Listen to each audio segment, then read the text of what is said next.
গল্পের শুরুতে দেখা যায় দুলাল যখন বিনুর খড়ের গাদায় আগুন লাগাতে যাবে তখনই তো ক্রিস সেখানে চলে আসে। ক্রিস এসে দুলালকে জিজ্ঞাসা করছে, ভাই এই মেয়েটাকে দেখেছো কোথাও? তো দুলাল তো ওকে কিছু সত্যি কথা বলে না, বলে যে না এখানে এসেছিল কিন্তু অন্য জায়গায় পালিয়ে গেছে। ক্রিস তো তাদের কথা বিশ্বাস করে নেয় আর সেখান থেকে গাড়ি নিয়ে চলে যায়। কিন্তু গাড়িতে উঠে তার হঠাৎই মনে পড়ে যে ওই খড়ের গাদার মধ্যে বিনুর একটা শাড়ির টুকরো সে দেখতে পেয়েছিল। এরপর সঙ্গে সঙ্গে সে গাড়ি ঘুরিয়ে মানে ক্রিস গাড়ি ঘুরিয়ে আবার বিনুর ওখানে চলে যায়। এবার সেখানে গিয়ে ওই দুলালদের বলছে যে ওর গায়ে আগুন দেবে না, খড়ের গাদায় আগুন লাগাবে না। তখনই ক্রিস দেখতে পায় ওই লোকগুলোর মধ্যে একজন দুলাল। ক্রিস গিয়ে দুলালকে তো খুব মারতে থাকে, বলছে শয়তান তুই বিনুকে মারতে চেয়েছিস। এবার তো ক্রিস সকল গুন্ডাদের মারতে থাকে। ফেন্সুইমা তখন দূর থেকে এসব কিছু দেখে বলছে যে ক্রিস কি করে বুঝলো যে বিনু ওই খড়ের গাদার মধ্যে আছে? না না, আমাকে এই কাজটা শেষ করতেই হবে, তা নাহলে মোহিনীমা আমাকে শেষ করে দেবে। কি বলেই ফেন্সুইমা দেখতে পায় যে সেই আগুন ধরা মশালটা সেখানে পড়ে আছে। এবার ও গিয়ে কি করে ওই মশালটা নিয়ে খড়ের গাদার মধ্যে ফেলে দেয়। সঙ্গে সঙ্গে তো খড়ের গাদায় পুরো আগুন লেগে যায়। এদিকে গুন্ডারা তো ক্রিসকে ধরে আছে, বিনুকে বাঁচাতে যেতে দিচ্ছে না।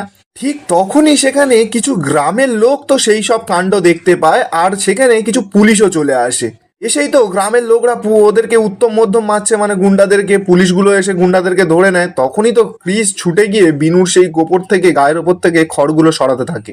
শেষমেশ ক্রিস তো বিনুকে বাঁচিয়ে নেয়। এদিকে ফেন্সুইমাও পুলিশের হাতে ধরা পড়ে। ফেন্সুইমা তখন মনে মনে বলছে যে এত চেষ্টা করেও মেয়েটা মরলো না।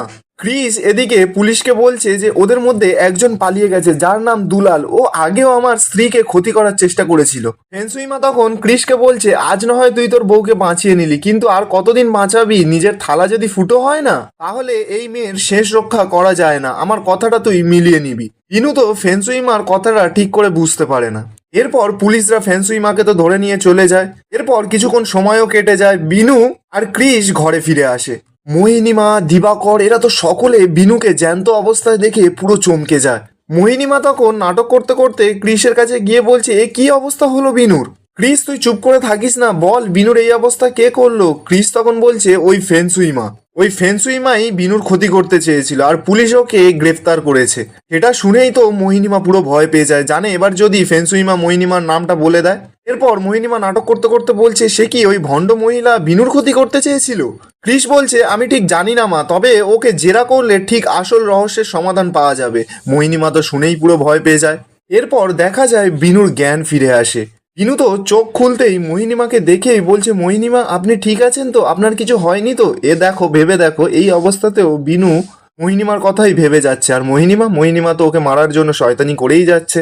মোহিনীমা তখন নাটক করতে করতে বলছে যে এ বাবা আমার কি হবে বিনু, আমি তো পুরোপুরি ঠিক আছি। বিনু তখন বলছে কেন? তখন যে আপনি ফোন করলেন, করে বললেন আপনার বড় বিপদ হয়েছে। মোহিনীমা বলছে ও মা, আমি কখন তোমাকে ফোন করলাম? আমি তো কাউকে ফোন করিনি। বিনু তখন মোহিনীমাকে বলছে যে না না, আপনিই ফোন করেছিলেন একটা অচেনা নাম্বার থেকে আমাকে। ফোন করে বারবার বলছিল বিপত্র হয়েছে বিপত্র হয়েছে। তাহলে ওটা আপনার গলা ছিল না, তাহলে কার গলা ছিল ওটা?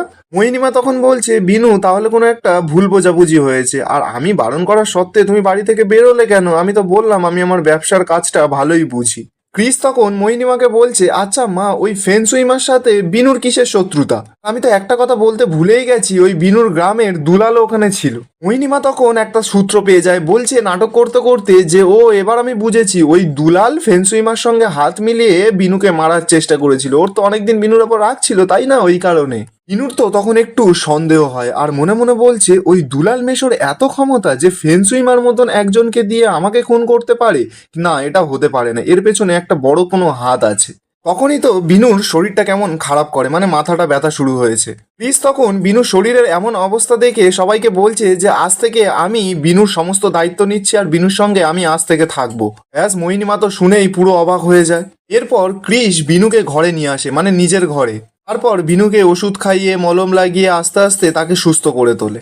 এরপর দেখতে দেখতে 3 দিন কেটে যায়। মোহিনীমা বাড়ির সকলকে বলছে অনেক দিন হলো, এবার সরস্বতী পুজো করা যাক এই বাড়িতে। মিনিমা বিনুকে ডেকে বলছে তুমি ঠাকুরের কৃপায় সুস্থ হয়ে গেছো, আর মন দিয়ে ঠাকুরের কাজে লেগে পড়ো তো।